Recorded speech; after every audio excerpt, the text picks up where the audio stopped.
두 사람이 있었습니다. 한 사람은 굉장히 뛰어난 재능을 가지고 있는 그런 사람이었습니다. 또 한 사람도 재능을 가졌는데 첫 번째 사람은 글을 아주 잘 썼습니다.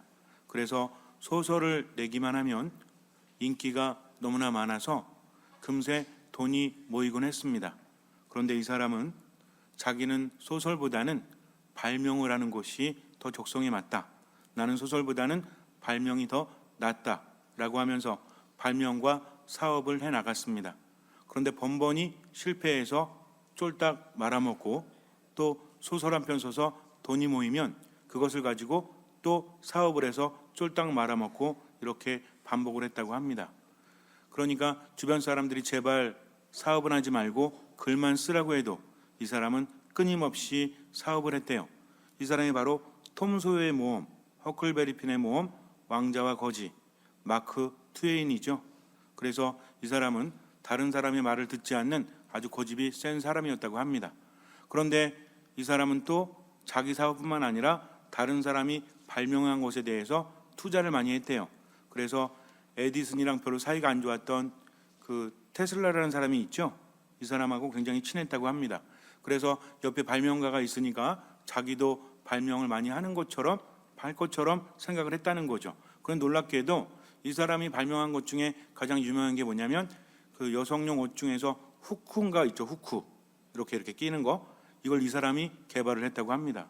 그러니까 대단한 사람이긴 한데, 그런데 이런 개발은 뭐라고 하죠? 그 소 뒤로 가다가 소발로 쥐 받는다고 하는, 좀 세련된 말로 뭐라고 하죠?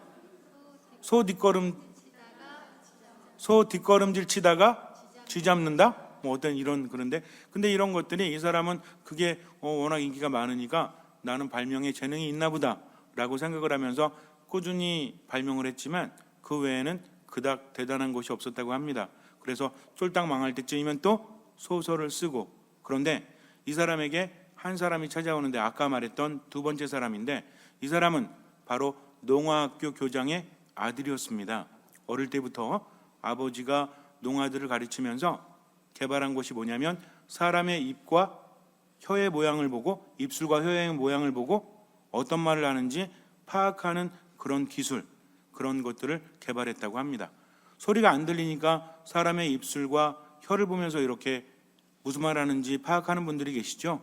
이거를 처음으로 창시한 사람이었대요. 그런데 아들이었던 그 사람도 아버지의 뒤를 이어서 음성에 대해서 대학에서 거기에 대해서 전공을 하고 나와서 아버지 뒤를 따라서 농아들을 가르치면서 늘 생각을 했대요. 어떻게 하면 이 음성이라는 것을 잘 사용할 수 있을까? 그러다가 어느 날 이제 전기 신호를 음성으로 바꾸는 방법에 대해서 생각을 하는데 돈이 좀 부족했어요. 그래서 마크 트웨인을 찾아갑니다. 찾아가서 이렇게 말해요. 제가 이런 아이템이 있는데 이거를 발명을 하려고 하니까 저에게 어느 정도 자금을 융자해 주시면 지분을 많이 드리도록 하겠습니다. 그런데 마크 트웨인은 고집이 센 사람이었어요. 그리고 소설에 뛰어난 사람이었지만 스스로는 발명가라고 여겼죠. 가만히 보니까 전기 신호를 음성 신호로 바꾸는 것이 대단한 것도 아니고 아이들 장난감 수준이거든요. 그래서 나는 절대 투자할 수 없다 이렇게 말합니다. 몇 번이나 부탁을 했지만 거절했습니다. 이 사람은 다시 돌아가서 투자자를 찾아서 굉장히 고생을 했지만 나중에 찾아서 개발을 하게 되는데 그것이 바로 전화기였어요. 그레이트 윌리엄 벨이라는 사람이죠. 그래서 전화기를 개발했는데 결국에는 대박 났어요, 안 났어요? 대박이 났다는 거죠. 그러니까 마크 트웨인은 뭐예요? 사업할 줄도 모르고 발명도 제대로 못하고 사람도 제대로 보지 못하고 오로지 뭐만 잘 썼다? 소설만 잘 썼다는 거죠. 그래서 주변에서 많은 사람들이 안타까워해서 어떤 사람은 마크 트웨인이 투자하는 것은 투자하지 않고 마크 트웨인이 투자하지 않는 것에만 투자하는 사람도 있었다라고 하니까 얼마나 대단한 사람인지, 둘 다 대단하지 않습니까? 그럼 이 사람이 왜 그렇게 했을까요? 어쩌면 자기 자신이 잘났다라고, 자기 자신이 알고 있다라고 생각하지 않고 겸손했더라면 조금 더 나아지지 않았을까라는 생각을 합니다. 물론 지나간 사람의 인생에 대해서 이러쿵저러쿵 하는 것은 별로 의미가 없죠. 우리들이 삶을 어떻게 살아가느냐가 더욱더 중요하죠. 나는 어떻습니까? 어쩌면 살다 보면 찾아오는 기회를 내 고집 때문에 놓치는 경우가 있어요. 많은 기회를 밖에서 찾지만 실제로 기회는 내 삶 한가운데 있을 수도 있다는 거죠. 그런데도 제대로 바라보지 못하니까 우리가 눈이 있기 때문에 제대로 볼 수 있지만 눈이 있기 때문에 못 보는 것도 있어요, 없어요? 있어요. 귀가 있기 때문에 못 듣는 것도 있습니다. 왜냐하면 이미 알고 있는 것에 대해서는 자기가 잘 알고 있다라고 착각을 하기 때문에 그래요. 매일매일 지나가는 길에서 어느 날 갑자기 이런 게 있었어? 새로 생겼나 보다 라고 했는데 이미 몇 년 전부터 그 자리에 있었던 것이 그런 경험이 있지 않습니까? 그래서 분명히 내가 매일 다녔고 매일 바라봤는데 발견하지 못하다가 어느 순간에 발견한 경우 있죠? 그럼 결국은 난 뭡니까? 실제로 그것을 봤지만 보고 있다는 것을 인식하지 못했다라는 거죠. 그런데 이것은 사람 관계도 마찬가지고 내 안의 문제도 마찬가지예요. 우리는 가까운 사람일수록 이미 판단하고 있고 내가 잘 알고 있다라고 착각을 합니다. 그러니까 어때요? 기회를 놓치는 거죠. 서로 아픔을 주고 상처를 주고 그래서 말 한마디로 그것에 대해서 보상할 수 있고 때로는 관계를 좋게 만들 수 있는데 고집을 부리고 미루기 때문에 이미 나는 알고 있다라고 판단하기 때문에 오히려 우리가 보통 그런 말 하죠. 호미로 막을 거 가래로 막는다고 하지 않습니까? 그래서 좋은 기회를 놓치는 경우가 번번이 있죠. 내 삶에서도 마찬가지예요. 자꾸만 미루다 보니까 이미 알고 있다라고 생각하니까 오히려 어떻습니까? 제대로 파악하지 못해서 낭패를 당하는 경우가 아주 많다는 겁니다. 그래서 사람은 겸손해야 돼요. 그리고 지금 주어진 것을 절대로 놓쳐서는 안 됩니다. 두 가지를 말씀드리고 싶어요. 하나는 뭐냐면 고집 부리지 말자는 거죠. 또 하나는 무엇입니까? 미루지 말자는 겁니다. 내가 판단하고 고집을 부리고 미루게 되면 그때부터 정말 고생하는 사람은 누구예요? 자기 자신과 주변 사람들이라는 거죠. 우리에게 정말 중요한 것은 무엇입니까? 자존심? 아니에요. 우리가 살아가면서 자신을 낮춘다는 것은 참으로 행복한 길이지만 자신을 높인다는 것은 참으로 불행한 길이기 때문입니다. 세상을 살아가면서 짧은 세상이거든요. 자유롭게 살아가기도 짧은데 우리는 잘난 체 하느라고 모든 에너지를 소비하지 않습니까? 많이 배웠다는 것, 능력이 많다는 것, 그리고 멋지다라는 것, 이게 얼마나 피곤해요. 사람들이 볼 때 자꾸만 그렇게 보이려고 하니까 때로는 악의 없는 거짓말을 하기도 하고 때로는 정말 무리하기도 하고 그러면서 몸과 마음이 망가지는 경우가 있죠. 쓸데없는 자존심 세우면서 실패한 경우 있습니까? 없습니까? 제가 얼마 전에 인터넷에서 어떤 자료를 봤는데 그 남녀가 사랑해서 헤어졌을 때 그래서 나중에 이제 결혼해서 사는데 많은 사람들 70% 이상이 후회한다고 합니다. 어떤 후회냐면 예전에 그 사람이랑 사귈 걸. 무슨 얘기인지 아시겠습니까? 그러니까 좀 더 말하면 위험할 것 같아서 말할 수 없는데 그래서 예전에 그 사람 만나가지고 이리 재고 저리 재다가 결국은 뭐 심지어는 어떤 경우에는 전화번호 안 가르쳐 줘가지고 또 때로는 밀당을 너무 많이 오래 해서 그 사람을 놓쳤는데 이제서 후회한다는 거죠. 그 사람이 훨씬 더 나았을 걸. 이런 후회를 한다고 합니다. 물론 여기에는 여러 가지 의미가 있겠지만 그러니까 어떻게 본다면 내게 주어진 기회를 놓치기 때문에 많은 사람들이 후회하고 있다는 거죠. 여러분들 중에서 혹시 지금 이 사람과 질문 안 할래요. 뭐 어쩔 수 없는 거니까. 그래서 정말 중요한 건 내가 어떤 선택을 함에 있어서 신경 쓰는 게 너무나 많고 그리고 쓸데없이 고집을 부리고 자존심을 세우다가 놓치는 것이 아주 많다는 거죠. 기회라는 것은 앞에 있으면 아주 쉬워요. 이미 지나가 버리면 돌이킬 수가 없다는 겁니다. 시간도 마찬가지죠. 우리 앞에 시간이 얼마나 많습니까? 그런데 중요한 것은 시간을 제대로 채우지 않으면 지나버린 시간은 돌이킬 수 없다는 겁니다. 그리고 시간이 지나버리면 끝나는 것이 아니라 그 다음 연속적으로 영향을 미친다는 거죠. 그래서 절대로 뭐 하지 말자? 미루지 말자. 그리고 뭐를 부리지 말자? 고집을 부리지 말고 눈앞에 있는 것을 제대로 볼 수 있도록 하자. 그래서 삶 안에 여러 가지 문제들에 있어서 정말 중요한 건 내가 미루기 때문에, 고집을 부리기 때문에 기회를 놓치거나 낭패를 당하는 경우가 아주 많다라는 거죠. 하느님께서 우리에게 요구하시는 것도 아주 큰 것이 아닙니다. 내 삶 안에서 늘 조금씩 실현할 수 있는 것들이죠. 그런데 자꾸 미루다 보고 고집을 부리다 보니까 그것이 얼마나 중요한지를 깨닫지를 못해요. 언젠가 제가 여러분께 말씀을 드렸지만, 지금은 뭐 학교가 바로 옆에 있기 때문에 그런 일이 별로 없지만, 제가 옛날에 중학교, 고등학교 또 초등학교 때만 해도 이 멀리서 오는 친구들이 많았어요. 근데 대부분 보면 아주 멀리서 오는 친구하고 아주 가까이서, 그러니까 학교에서 이제 거리가 걸어는 갈 수 없고 차 타고 한 3, 40분, 1시간 걸리는 친구들도 있고, 또 어떤 친구들은 걸어서 5분 거리에 있는 친구들도 있습니다. 그러니까 아주 먼 친구들을 A그룹이라고 하고 가까운 친구들을 B그룹이라고 하면, 둘 중에서 학교에 늦을 확률이 높은 사람이 누구 같아요? 어떻게 알았지? 그래요. 우린 경험상 알고 있죠. 먼 친구들은 늦을 수가 없죠. 왜? 차 시간을 맞춰야 되기 때문입니다. 그런데 가까운 친구들은 왜 늦어요?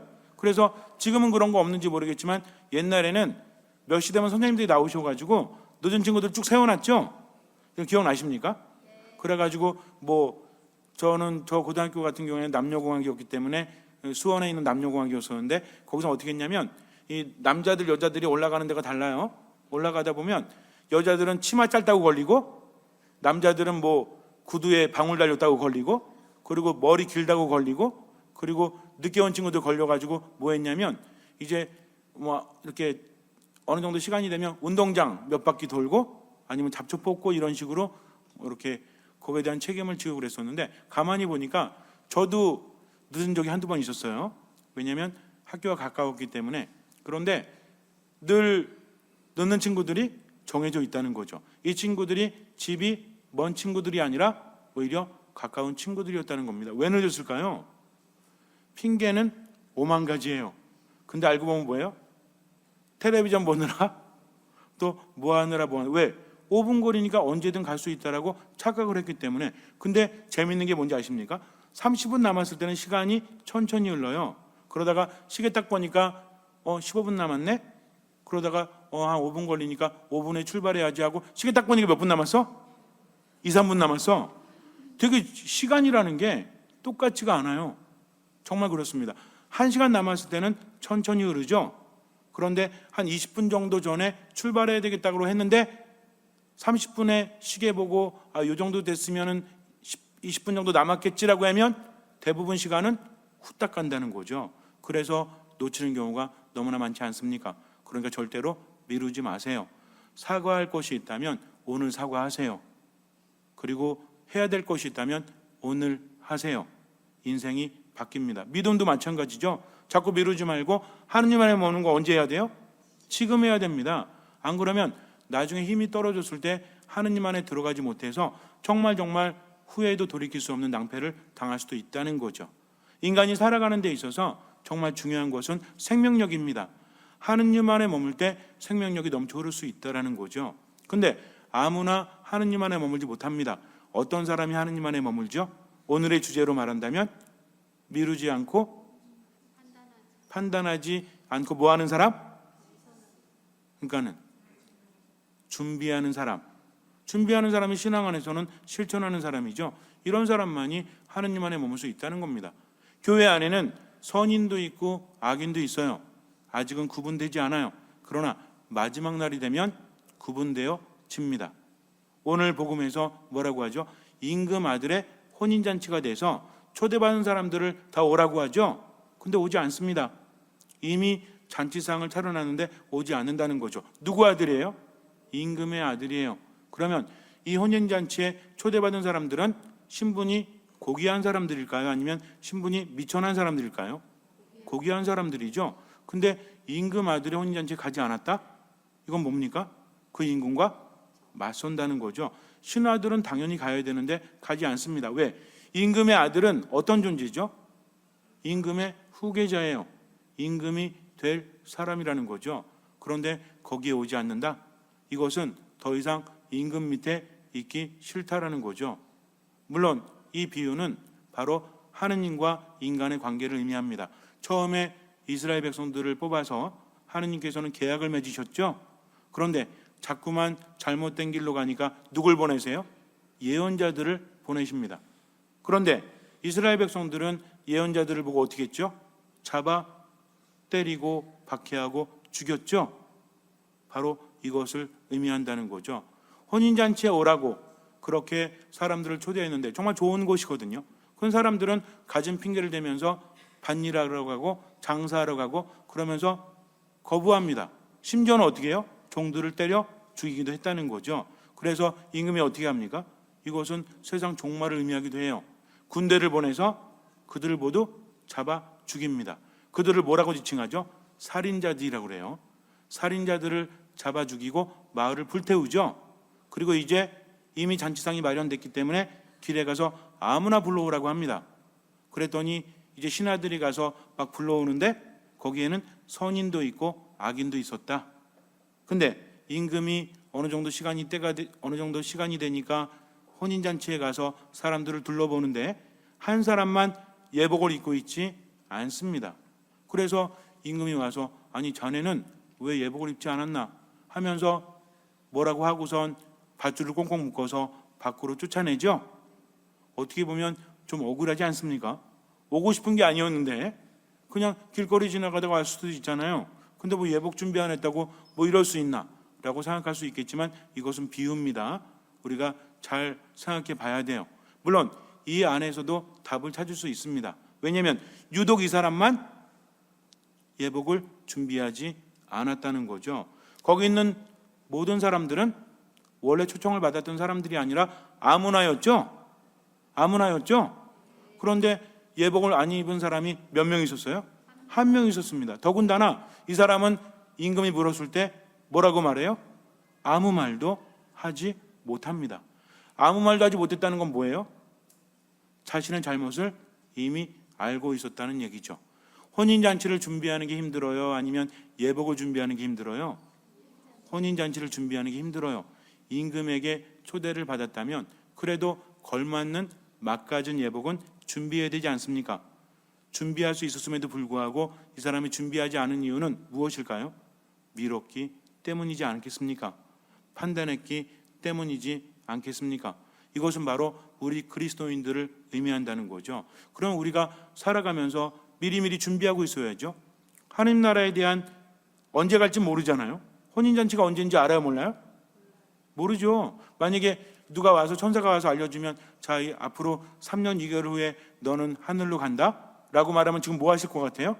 아마 맨날 성당 나올걸요? 성사 보고 성당 나오고 착한 일하고 살걸요? 근데 문제는 뭐냐면 지금은 아니겠지 하면서 뭐 하기 때문에? 미루기 때문입니다. 언젠가는 가요. 그 언젠가가 언제가 될지 모르기 때문입니다. 그러니까 우리는 어떻게 해야 돼요?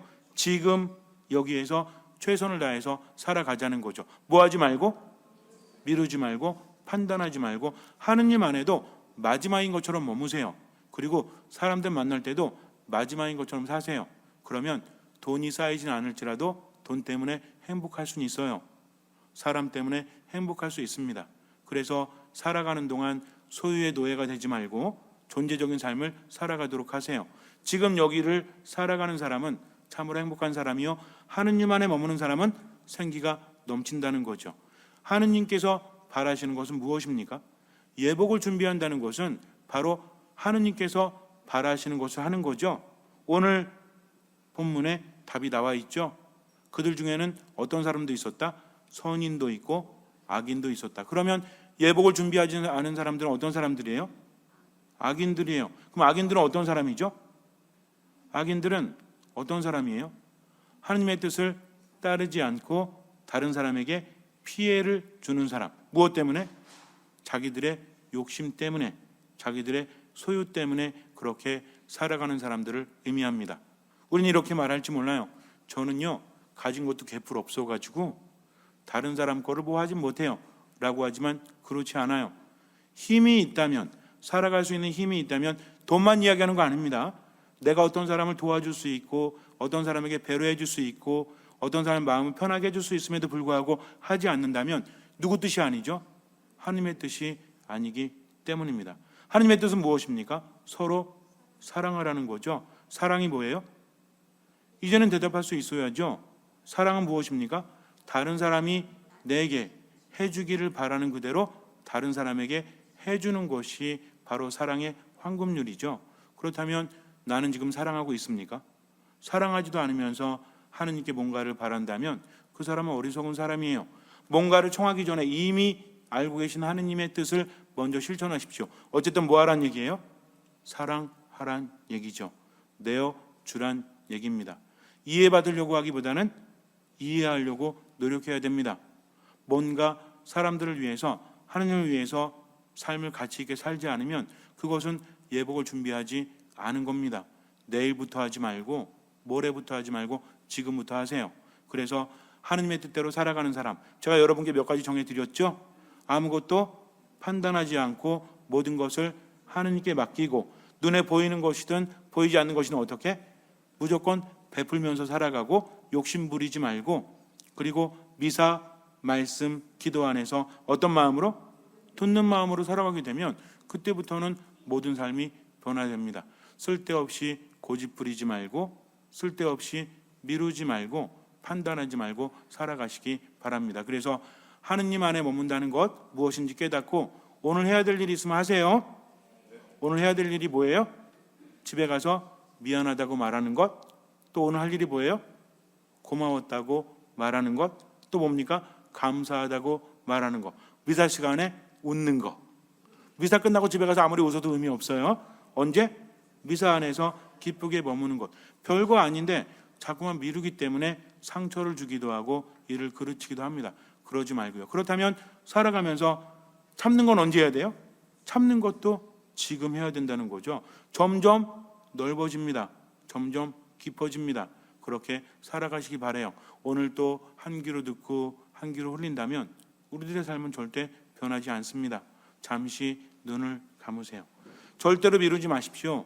아주 작은 것 하나라도 지금 해야 될 것이 있다면 하느님의 뜻이 무엇인지 기도하면서 지금 바로 여기에서 실천하도록 하세요. 절망하지 마십시오. 희망이신 하느님을 바라보세요. 그리고 지금을 기쁘게 살아가세요. 우리는 자꾸만 내일을 위해서 살아갑니다. 오늘 열심히 벌어서, 오늘 열심히 뭐 해서 내일 살아가야지. 내일은 없어요. 그러니까 오늘 즐길 것이 있다면 오늘 즐기십시오.